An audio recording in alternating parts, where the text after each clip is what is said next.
কাকু তাহলে কি মাছ ধরা পড়ে জায়গায়? কই মাছটা কটার সময় বেছেন?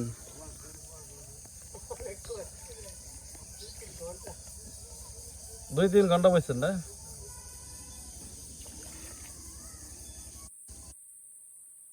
দিনে বসেন না এখানে? তা আপনি নাতিন না কিজন কারণে তো মাছ ধরা দিল কাম সারা করে। মাছ ধরার মধ্যে পানিটা ই করে গোলা করে দিচ্ছে ই করে। এটা কি বিল কয়, কি নদী এটার নাম?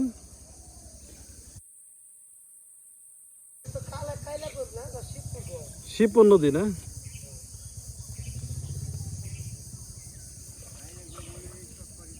কিন্তু আপনি নাতিনে মাছ ধরা দিল এলোমেলো করে পানি দেয়।